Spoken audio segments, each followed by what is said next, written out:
Paz do Senhor, amados, estamos aqui juntos mais uma quarta-feira para compartilhar e meditar na palavra do Senhor, que é maravilhosa e sempre nos edifica, nos motiva, né, a permanecermos inabaláveis em dias tão difíceis.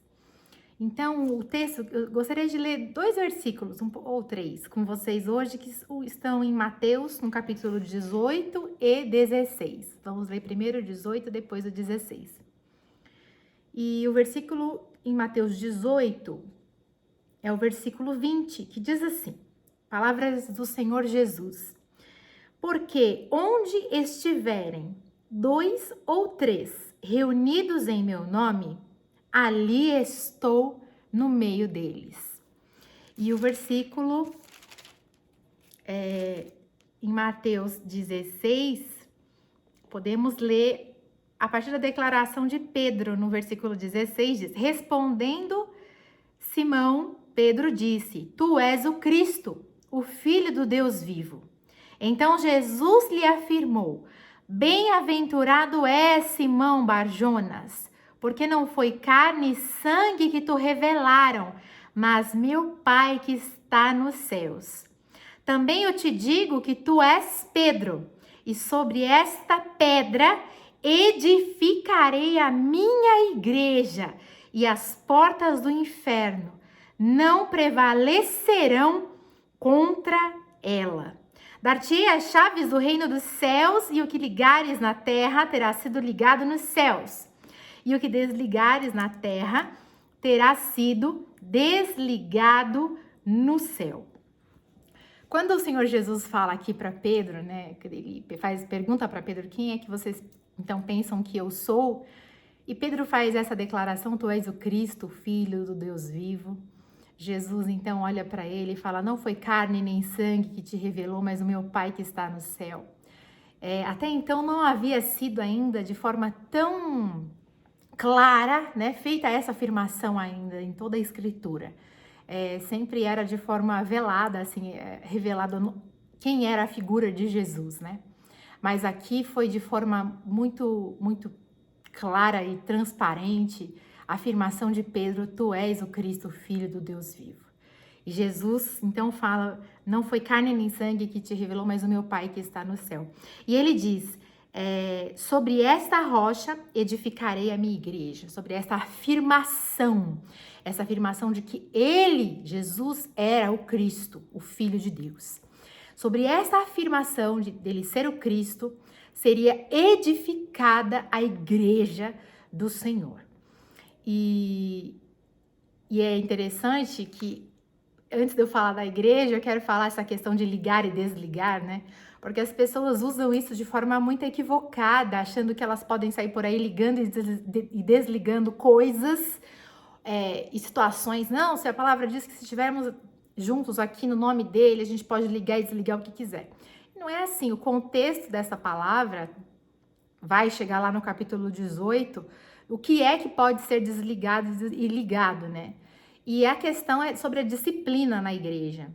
A questão que Jesus vai abordar é exatamente como é que deve ser encarada a questão da disciplina quando um irmão peca contra você, como é que deve ser abordado, quando é que um irmão está pecando contra você, como é que isso deve ser encarado. Está falando de irmão, né? Que é quando no capítulo 14 fala, no versículo 15, se teu irmão pecar contra ti, vai e arguí-lo só, né?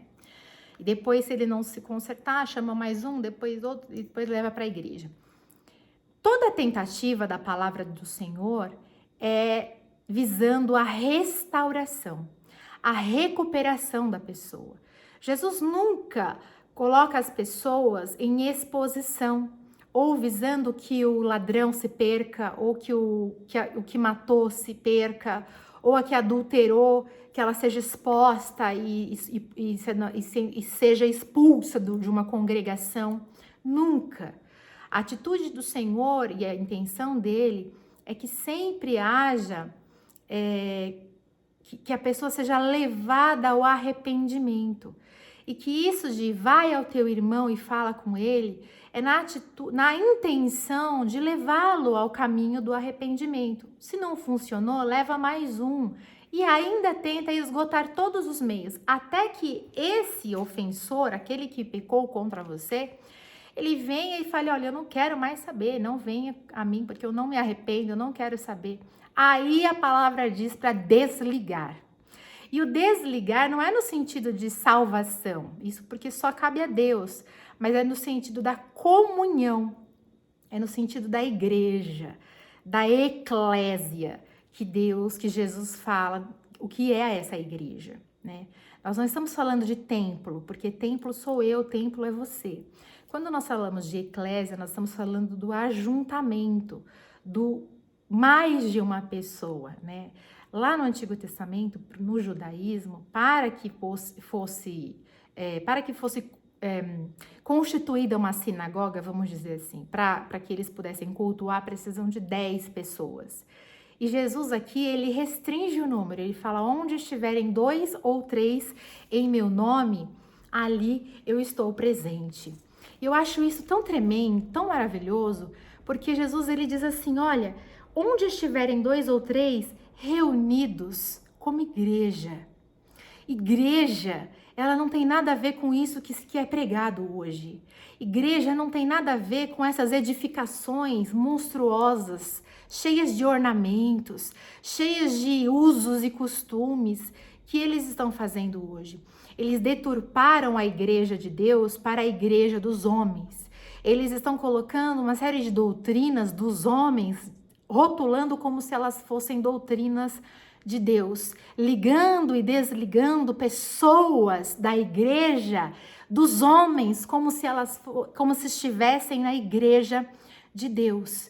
E hoje eu venho trazer para vocês uma exortação séria e poderosa para as nossas vidas, porque estamos vivendo talvez os últimos tempos, os últimos dias, e Jesus está nos advertindo acerca de, peraí, essa igreja é de quem? Essa igreja é de vocês ou essa igreja é minha?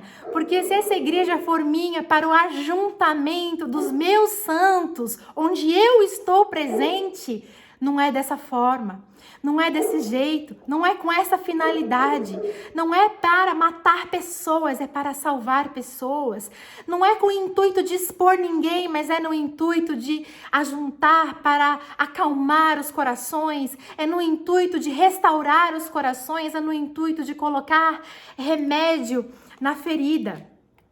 Jesus, nesse ponto, quando ele fala, olha, sobre esta afirmação, eu edificarei a minha igreja. A igreja é dele. E as pessoas hoje, cada um coloca uma placa. As pessoas ficam fazendo propaganda de centro de milagres, como se a igreja tivesse virado um terreiro de macumba.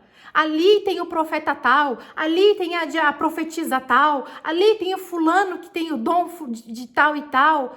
O que é que essas igrejas viraram? O que é que a igreja que dizem ser do Senhor virou? Afinal, nós estamos indo lá para quê? Porque se é para adorar a Deus, não importa qual é o dom que existe lá. Se é que tem alguém que tem dom. Importa que se tiver 2 ou 3 reunidos no nome dele, ele está presente. E se ele estiver presente, é o suficiente, é o necessário. E alguma coisa vai acontecer, o milagre vai acontecer. Porque onde o Senhor Jesus está, algo novo sempre acontece. Algo de maravilhoso sempre acontece. Os nossos corações são visitados. Algo de transformador acontece no nosso ser e nós sentimos isso. O que tem acontecido é que estamos enterrando as igrejas do Senhor. Temos enterrado os pastores vivos. Temos enterrado os pastores colocando peso exacerbado na cruz que eles já têm que carregar. Temos sobrecarregado os ministérios, cheio de críticas, cheio de apedrejamentos e o pior, explorando às vezes os próprios pastores, explorando as suas ovelhas, arrancando a pele delas, comendo a carne delas, sem dó e nem piedade. O contexto dessa mensagem, quando Jesus fala, olha, filhos, o negócio é o seguinte, onde estiver 2 ou 3 reunidos em meu nome, eu vou estar presente. Qual é o contexto?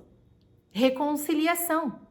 O contexto é perdão. Se tiver o irmão pecado contra ti, vai arguí-lo. Pergunta para ele, fala com ele. Irmão, você me entristeceu, você fez isso aqui, tá errado, não é o que a palavra de Deus manda fazer.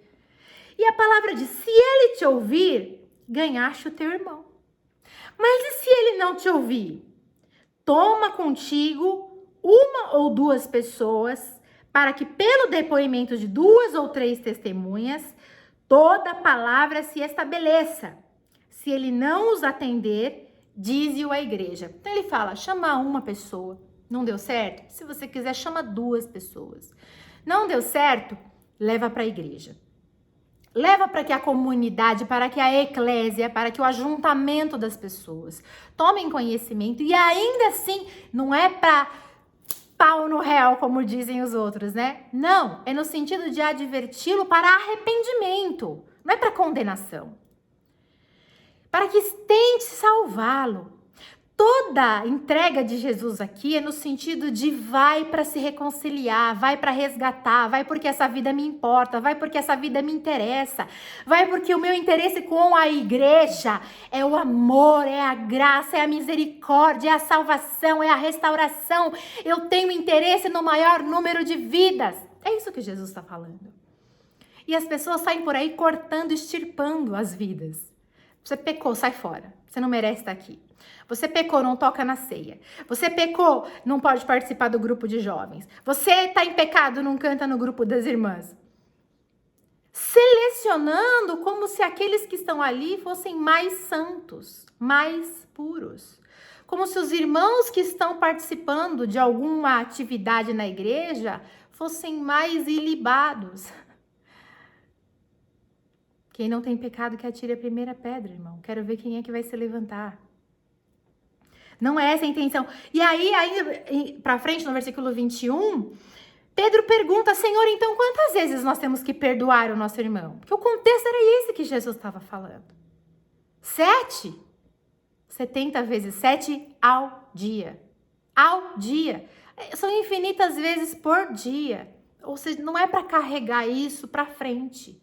Não é para você alimentar esse sentimento que às vezes pode estar enraizado aí no seu coração. Ou querendo se enraizar, arranca isso hoje. E se precisar, vai e fala com o seu irmão, não funcionou, chama mais alguém para ir conversar com você. Mas não deixa essa vida se perder e muito menos a sua. É isso que Jesus está falando. O que Jesus faz aqui? Ele nos coloca de calça curta, né? Ele nos encurrala na parede, no canto da parede e fala, e aí? Você é crente ou não é? Você é cristão ou não é? Você quer me servir de verdade ou não? E talvez a nossa resposta seja, Senhor, acrescenta a nossa fé, porque acho que eu não estou dando conta. Até o 4º século, os pagãos, eles eram homens, sabemos, bárbaros, né? Sem piedade. E eles admiravam os cristãos, não porque os cristãos eram perfeitos, ou porque os cristãos, eles sabiam adorar a Deus melhor. Não. Eles admiravam os cristãos pelo fato da forma que os cristãos se tratavam, pelo amor que eles se tratavam e pela forma que eles tratavam os demais. E isso gerava neles uma certa admiração. E em alguns escritos, né, históricos antigos, tem alguns registros deles assim, olha como eles se tratam, olha a forma que eles falam um com o outro. Alguns registros apontam esse tipo de expressão. Olha a forma com que eles se tratam, olha a forma com que eles abordam uns aos outros. De forma mais mansa, de forma mais respeitosa. E eu fico pensando, a igreja não é perfeita. A igreja, mesmo sendo essa sob a qual Jesus Cristo edificou a igreja dele, essa igreja sob o nome dele, sob a afirmação dele, né, que ele é o Cristo, Não estou falando de religião, estou falando da igreja, né? A igreja não é perfeita, muito menos a nossa, a Maranata. A igreja não é perfeita porque ela é composta por pessoas imperfeitas. Ela é composta por pessoas que, por mais que se esforcem para fazer o bem, a sua natureza é má. A nossa natureza é má. E se nós não nos empenharmos muito na prática do bem, na prática da graça e da misericórdia e do domínio próprio e do exercício do amor, a nossa natureza é má e se não perversa. Nós desejamos muitas vezes a prática do mal. Por isso a igreja ela não é perfeita, mas a igreja ela muitas vezes representa, tanto que nos hospitais, sempre tem uma capela, sempre tem um lugar que as pessoas buscam refúgio. As pessoas buscam um lugar para se esconder. E a igreja, embora não seja perfeita, e nenhuma é, mas a igreja representa misericórdia, graça, amor e acolhimento. E a minha exortação hoje é para que nós venhamos ser esta igreja, a igreja do acolhimento, a igreja do perdão, a igreja do perdão 70 vezes 7 por dia, se for necessário. A igreja do que se você cair, meu irmão, Jesus vai te ajudar a levantar, mas pode contar comigo também. Sabe, a igreja que ama, mesmo sabendo dos seus pecados e das suas falhas. A igreja que não expõe. A igreja que não recrimina. A igreja que sabe das falhas que todo ser humano tem. A igreja que sabe que é impossível ser perfeita. Porque, como eu disse, todos nós somos imperfeitos. Perfeito, só um. Só Deus. E o seu Filho Jesus Cristo na Trindade. Pai, Filho e Espírito Santo. Mas a igreja é um lugar que revela o acolhimento, a misericórdia, a ternura, a destra de Deus. E que Jesus a levantou como sendo a igreja dele. Que Jesus disse, onde estiver 2 ou 3 reunidos em meu nome, não é em nome de qualquer outro, é no meu nome, no nome dele, eu estarei presente. E se Jesus está presente, alguma coisa de maravilhosa vai acontecer. Alguma coisa de extraordinária vai acontecer, basta que a gente creia. O que vai ser o diferencial entre esta igreja que eu estou dizendo e qualquer outra igreja é a honestidade em reconhecer que eu não sou perfeito. Eu não sou perfeita, eu não sou uma pastora perfeita. Eu sou uma pastora, uma cooperadora com Jesus no chamado que ele me fez diante da graça dele. Mas eu tô longe de ser perfeita. Tem dias que eu sou muito mais humana do que qualquer outra coisa. Mas o que nos difere é a honestidade de reconhecer o quanto nós somos humanos e o quanto nós somos imperfeitos. É a nossa honestidade em reconhecer de onde é que nós caímos, onde nós caímos, e que nós estamos dispostos a levantar. A nossa fraqueza, a nossa humanidade, a nossa limitação. E que eu sou muito abençoada porque Jesus me perdoou e porque todos os dias ele me ajuda a levantar. E talvez a perfeição do discípulo é impossível de alcançar, mas a gente tem que buscar todos os dias esse caminho sobremodo excelente. Esteja na humildade. E o que é humildade? É eu ter consciência das minhas limitações. É eu ter consciência de que eu sou um ser humano limitado. E isso me torna humilde. Eu não consigo fazer tudo. E eu sei disso. E eu não tenho presunção de querer fazer tudo. Por isso que eu preciso contar com os meus irmãos. Por isso que eu preciso contar com vários juntos de mim, reunidos no nome do Senhor, para fazermos um belo culto ao Senhor e cultuarmos o nome dele.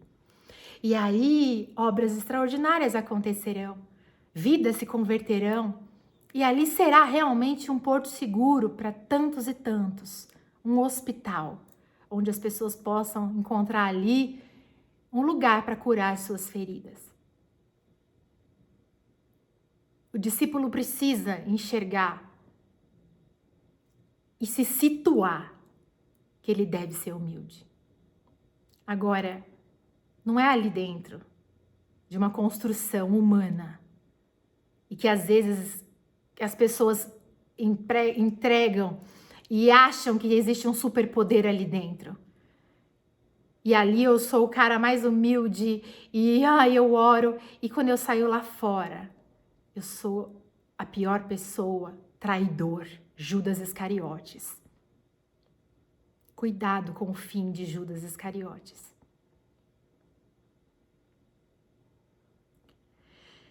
Eu vou repetir, o problema da igreja não é seus erros humanos, mas é a arrogância de achar que não tem erro, que não erra, e de que ela está numa posição abençoada em detrimento a outros, simplesmente pelo fato de que é igreja. Cuidado, porque Jesus diz que igreja é sempre onde estiver 2 ou 3 reunidos no nome dele. Numa praça, na rua, dentro de casa, num porão, em qualquer lugar. Às vezes você pode estar num castelo, na igreja mais linda construção, e ali não tem ninguém reunido em nome dele. É só mais um barulho no meio da multidão. Jesus quer a igreja de verdade. Jesus está chamando o povo para um concerto e está fazendo isso de forma nítida, chamando o povo que se chama pelo seu nome a orar, a buscar a sua face, e então ele ouvirá dos céus e sarará não só a nossa terra, mas também a nossa carne e o nosso povo. A humanidade precisa ouvir falar da boa nova da salvação. O povo precisa ouvir falar da boa nova da salvação. Onde é que foram parar o povo de Deus? Onde é que está o povo de Deus? Onde é que estão os pastores preocupados em adornar a igreja? Preocupados em pintar a parede de igreja e não de falar da boa nova da salvação? Cadê o povo que, quando são chamados para pregar, para falar uma mensagem, se escondem debaixo da cama e não abrem a boca para falar de Jesus e do Evangelho? Cadê o povo de Deus? Cadê o povo que Jesus chamou para ser igreja? Onde é que estão? Estão acovardados, escondidos, porque se esqueceram que a rocha, a pedra angular, se chama Jesus Cristo. E se você não estiver edificado sobre esta rocha, meu irmão, você já está em ruínas. Mas se você estiver edificado sobre essa rocha, você não tem o que temer. Pode vir o vento que for, a tempestade que for, a má notícia que for, que você vai ter paz no seu coração para enfrentar toda e qualquer adversidade, porque Jesus será contigo no teu barco para te ajudar a suportar qualquer coisa. Precisa haver serviço, precisa haver confissão, precisa haver coragem, precisa haver entrega e, acima de tudo, precisa haver humildade. A igreja do Senhor precisa abrir as portas nessa expectativa santa de servir e não de ficar lá, iguaizinhos pavões, com as plumas lindas, mas o pé é horrível, porque não consegue olhar para baixo e enxergar a origem do seu pecado. Que no nome de Jesus nós possamos enxergar aquilo que Deus está fazendo na nossa vida e no nosso tempo. Eu não posso mais ver as igrejas do Senhor agindo de forma tão egoísta. Igreja batendo no peito, querendo ficar aberta em plena pandemia. Faça-me entender a lógica. Faça-me entender essa lógica, Jesus. porque eu não consigo entender. Eu quero entender pastores preocupados com vidas. Faça-se ouvir, pastor amado, da forma que for, pela internet, pelo celular, faça-se ouvir. Você não precisa somente de um púlpito. Você precisa de pessoas que parem para te ouvir, de qualquer forma. Você precisa de ovelhas que reproduzam a sua voz. Agora, onde é que estão as ovelhas? Eu peço que Jesus venha renovar a minha mente e a sua, pela renovação da graça. E assim nós venhamos pôr em prática a palavra de Deus. Não dá para pôr a palavra em prática que não seja numa linha horizontal. Aprenda isso. Não dá, é impossível, viu? Não acha que você vai pôr a palavra em prática assim. Você só vai pôr a palavra em prática assim. A palavra do Senhor, ela é posta em prática amando os outros, amando as pessoas, cuidando das pessoas, zelando pelas pessoas. Aí Deus vai ver que você realmente entendeu o que é a palavra dele e o quanto é que ele amou e te ama. Entenda isso. Entenda essa grande verdade para a sua vida. Chega da igreja de Deus andar na sombra da igreja dos homens. Precisa dar um basta. Igreja não é prédio, igreja não é instituição, igreja não é clube, e igreja não é grupinho. Grupo disso, grupo daquilo, grupo... Não é. Igreja é onde houver 2 ou 3 reunidos em meu nome, ali eu estarei presente. Se você estiver aí na sua casa agora, com a sua família, em o nome do Senhor Jesus, para o adorar, para o amar, para o bendizer e para colocar a palavra em prática, Ele está presente na sua casa, como igreja do Senhor Jesus.